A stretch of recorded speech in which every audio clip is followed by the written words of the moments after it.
Eu queria dar boas-vindas ao Gabriel Callas, que acabou de chegar ali, já está conectado. Pedir desculpa pelo nosso atraso, mas tivemos aí uma série de módulos muito importantes, de várias pessoas falando, ensinando, e eu estava particularmente ansioso para te escutar aqui também, por conta dessa história que você está criando. Eu sei que você começou a criar ela aos 18 anos de idade, me corrija se eu estiver errado, e é uma história linda, não só por onde você já está, mas pela própria perspectiva de onde vocês irão estar nesses próximos tempos. Então eu estou vendo isso com muito ânimo e com muita alegria, vendo esse processo acontecer, mesmo que seja um pouquinho de longe. Gabriel Callas, cofundador, CEO da Toro Investimentos. Empreendeu a Toro com apenas 18 anos, após algumas passagens em high school e universidade nos Estados Unidos. Em 2019, foi considerado pela Forbes Under 30 por liderar uma das fintechs de investimento mais inovadoras do mundo, que é a doutora Toro. Seja bem-vindo, Gabriel. É prazer ter você aqui. Nós temos um adiantado da hora, mas queremos escutar e depois fazer algumas perguntas. Peço para que você introduza esses primeiros minutos, contando um pouco sobre esse nascimento da Toro, 18 anos, processo de ensino, plataforma digital, agora cada dia mais digital, eu acho que ela já nasceu digital. Conta um pouquinho para a gente, qual que é o estágio hoje. Sei que a empresa teve um aporte, teve uma venda para o Banco Santander recentemente, dias atrás, pública também. Queria que você contasse um pouquinho dessa trajetória e até o presente momento. Depois o João, Carol e PCO também ajudam a fazer algumas breves perguntas. Ótimo, muito obrigado, Gustavo, aí pela oportunidade do papo, João Kepler também, a Carol, PCO, é um prazer enorme poder falar aqui com vocês, né? Agradeço a disponibilidade, né, nessa sexta-noite. Bom, espero que eu possa contribuir com um pouquinho da nossa história, do que a gente viveu, algumas coisas legais, alguns acertos, muitos erros, mas eu acho que um pouco de prova de que um propósito compartilhado, né, tem o poder de transformar as coisas. Mas igual o Gustavo estava comentando, a minha história começou novinho, né, eu no ensino médio aqui no Brasil tive a oportunidade de fazer 3 meses de high school nos Estados Unidos, ainda muito novo. A aula estava muito chata ali no high school, era em Boulder, no Colorado, tinha uma universidade muito boa. E aí eu fui para a porta da universidade e pedi para os professores para me deixar assistir às aulas, né? Então, assim, não fazia dever de casa, prova, não tem diploma de lá, nada, mas eu ficava lá ouvindo e absorvendo. E para mim foi um day one, assim, porque enxergar como que os americanos enxergavam investimentos diferentes dos brasileiros, para mim foi uma coisa que mudou minha cabeça, né? Porque lá você tinha metade da população investindo em renda variável, você tinha já as plataformas abertas, as pessoas não investiam nos bancos, investiam com plataformas abertas, isso não era pré-XP aqui no Brasil. Você tinha um modelo fiduciário começando a emergir, as pessoas investiam com estratégia. Então, sim, aquilo tudo realmente balançou muito minha cabeça. Quando eu voltei para o Brasil, eu comecei a estudar tudo o que eu podia sobre investimento. Entendi muito pouco ainda, mas sempre tinha já uma energia muito grande de querer mudar as coisas, transformar um pouquinho o mundo que eu enxergava à minha volta. E aí eu comecei a montar uma apostilazinha, comecei a vender para colega, para amigo, para pai de colega. E quando eu vi, assim, quando eu entrei no primeiro período de faculdade, eu consegui encher um auditório. Isso no momento em que ainda não entendia praticamente nada de investimentos, muito novo, muito imaturo, mas já com uma vontade muito grande de fazer a diferença e vendo que existia uma sede muito grande, né? Porque se um menino de 17 anos de idade, 18 anos de idade, ensinando, né, que claramente deveria saber pouco do assunto, tinha tanta gente querendo ouvir porque tinha algo muito especial. Primeiro período de faculdade, o João era um dos meus melhores amigos, a gente sempre falava de empreender, sempre tinha essa visão de administrador, de gestor, me apresentou o Marcinho. Marcinho é a pessoa mais inteligente que eu já conheci na minha vida, provavelmente. Ele, com 15 anos de idade, tinha criado a primeira empresa de cálculo de imposto de renda na Bolsa, que era o IR-ISA. E a gente se conheceu e falou, putz, se a gente unir o poder da educação, né, que consegue criar mercado, consegue conectar, consegue aumentar a penetração, com a tecnologia, que era essa veia que o Marcinho trazia, né, e com essa veia empreendedora que o João já alimentava, a gente achava que a gente podia mudar as coisas. Então, primeiro período de faculdade, abrimos a Toro, fomos para uma salinha ali na área hospitalar de 20 metros quadrados, cheio de barata, e tem histórias muito boas sobre isso. Depois vários folclores muito divertidos, né? A gente empreendedor, a gente só ouve assim, começamos sem nada e vendemos por bilhões, né? Ninguém conta o meio do caminho de dificuldade. Então, passamos muito desafio.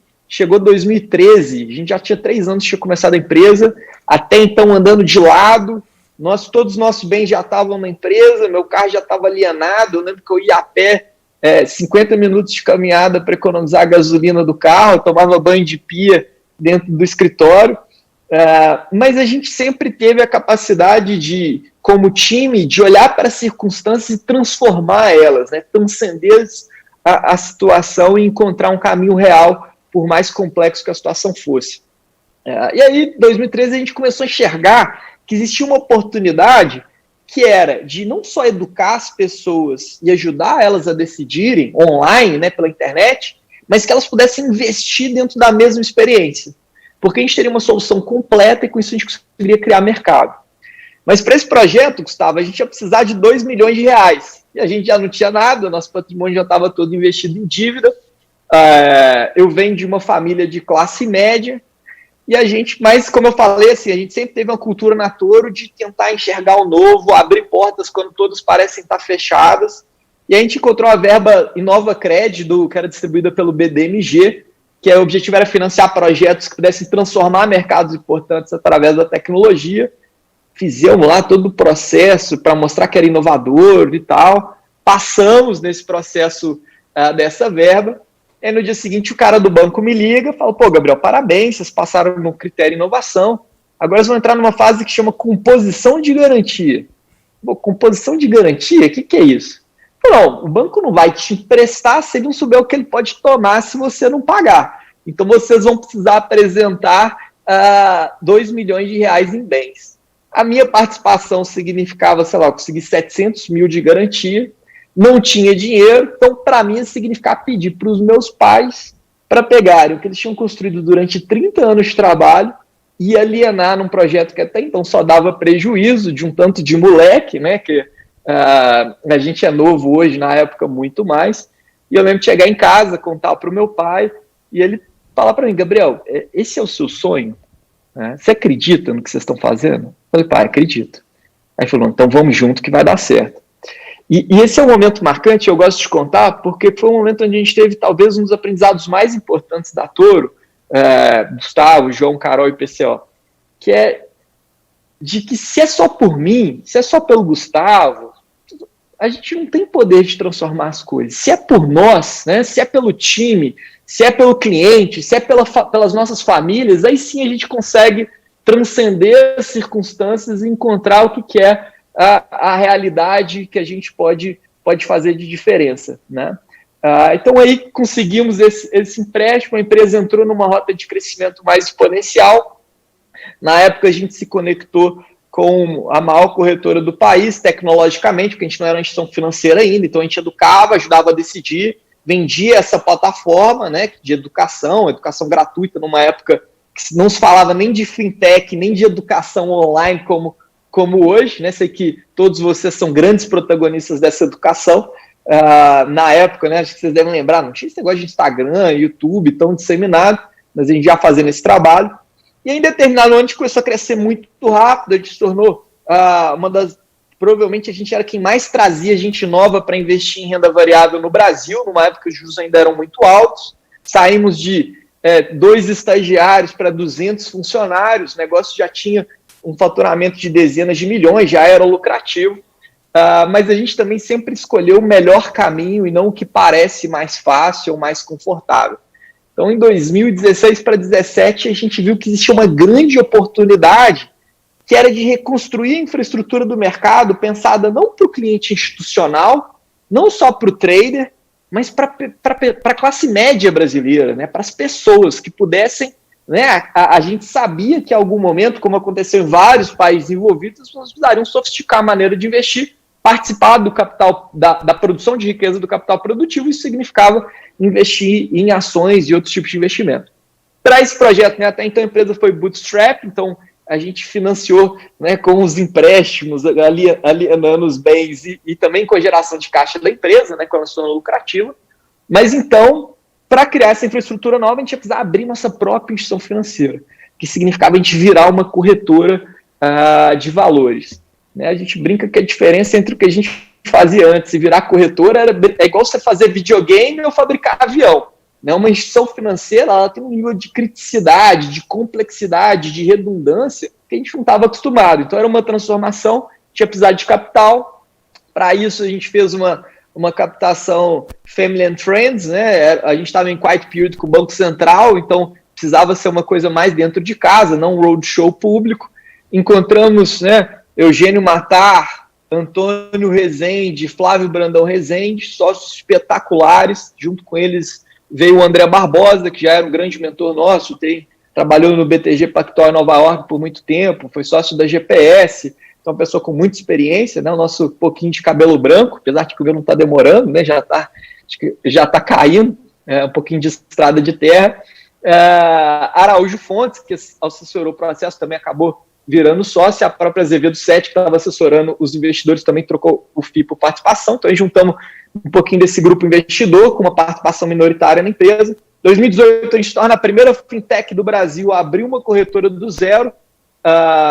Entramos numa rota de crescimento mais exponencial, né? Como o Gustavo falou, foi considerado uma das fintechs mais inovadoras do mundo, né? Porque é um processo que é novo até hoje, mas era ainda mais novo, que é das fintechs se empoderando das próprias instituições financeiras para transformar o mercado e proteger o cliente.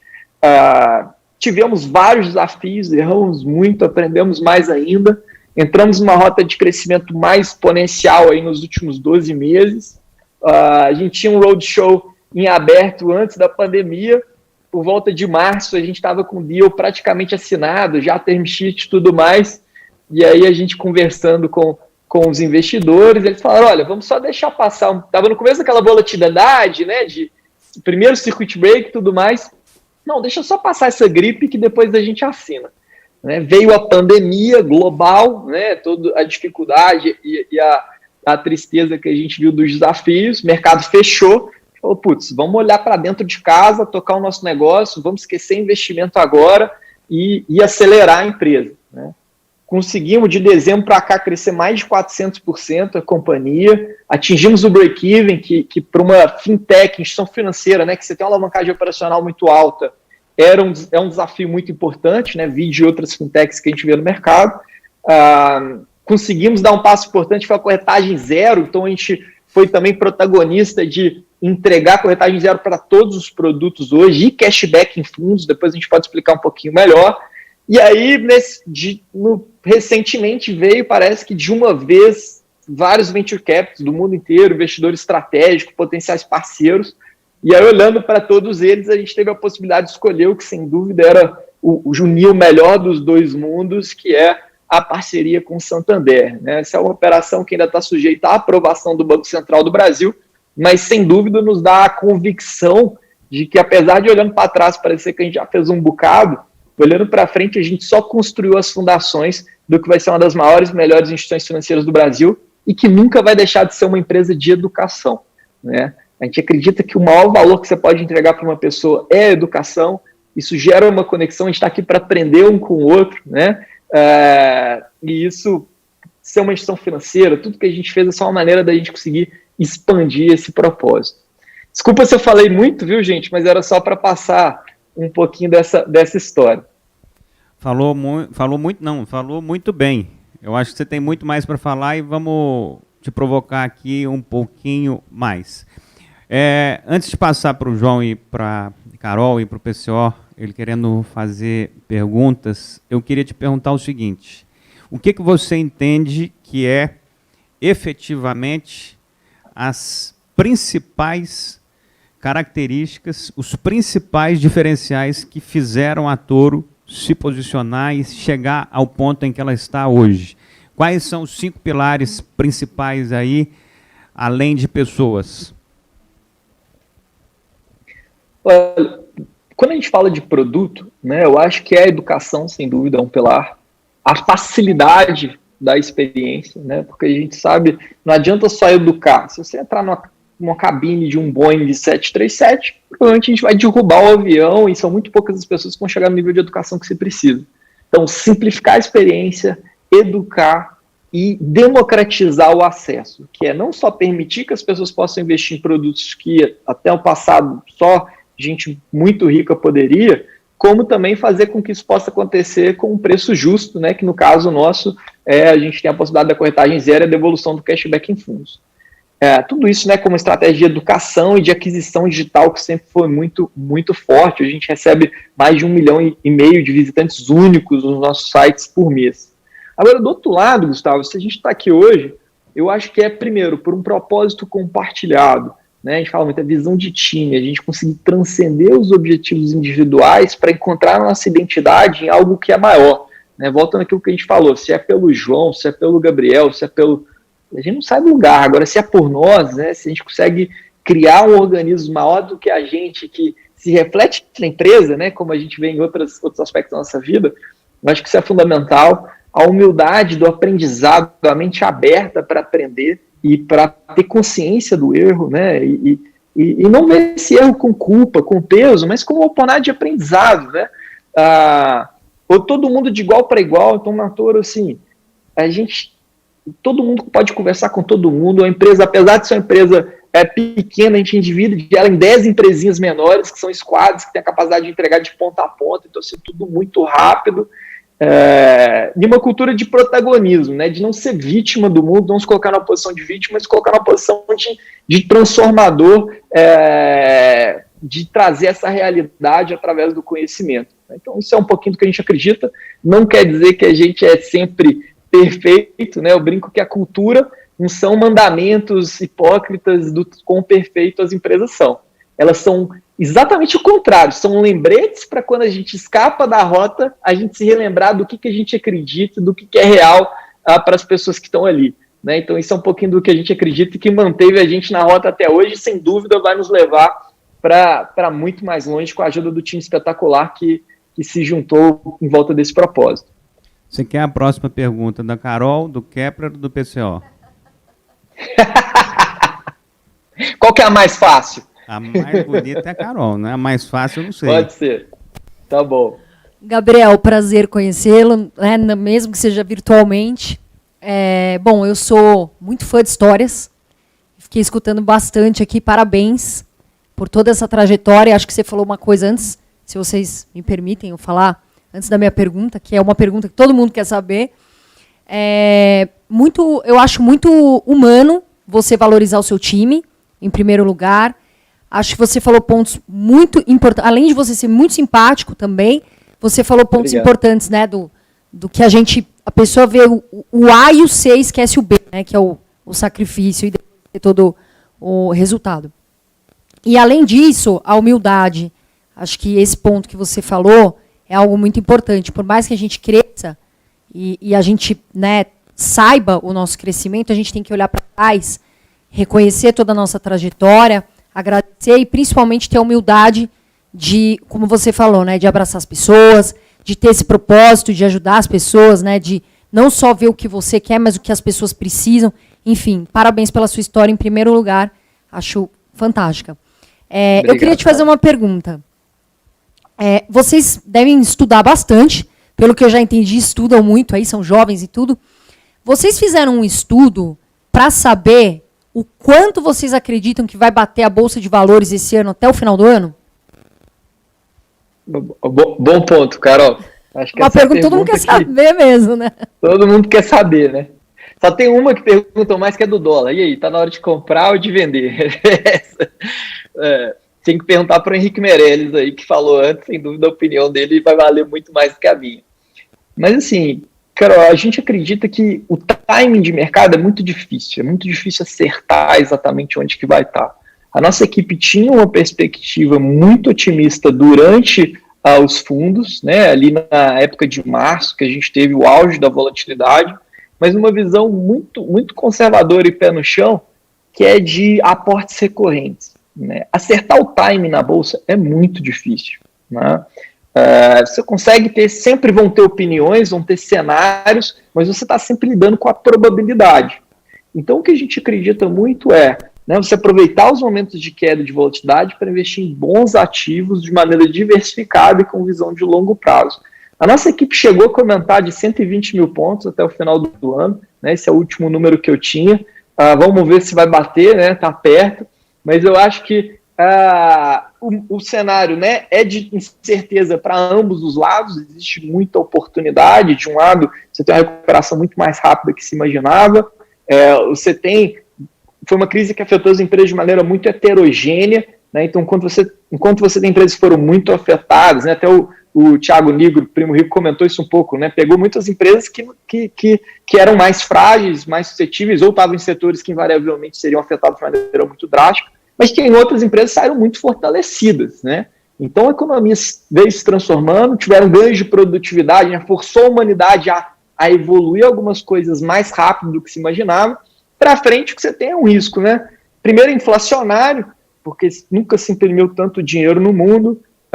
No Brasil, né, a gente deu uma desleixada fiscal grande, né, de um certo ponto justificável, mas que coloca aí o equilíbrio das contas numa situação ainda mais difícil, mas que, por outro lado, assim, a gente tem um cenário de juros muito menor, não vai ficar em 2%, né, talvez a gente vai falar de 3, 4, 5, 6%, mas vai ser um juros muito menor do que no passado, com um país com muito mais tecnologia, e se viessem reformas, aí eu acho que a gente tem uma avenida de crescimento espetacular. Agora, eu sou um eterno otimista, né? Eu acho que para empreender tem que ser, eu acredito que, né, a humanidade, a gente tem momentos é igual um gráfico de ações, né?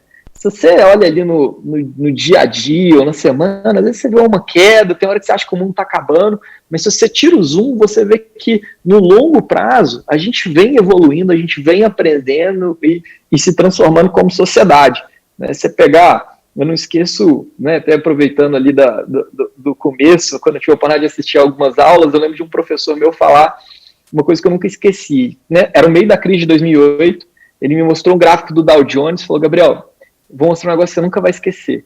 Tirou o zoom desde 1900 e você via como que a crise de 2008 era uma quedinha, uma correção dentro de um processo de expansão muito maior e que parecia quase inevitável, né? Eu acredito nisso. Eu acho que se a gente tiver visão de longo prazo, as coisas são muito positivas, mas no curto prazo a volatilidade vai continuar existindo. Vamos ver se chega nos 120 mil pontos lá que o pessoal tinha falado. Falou, Obrigada. Tá vendo? 120 mil ali, cara. Agora eu tô torcendo também, vamos esperar.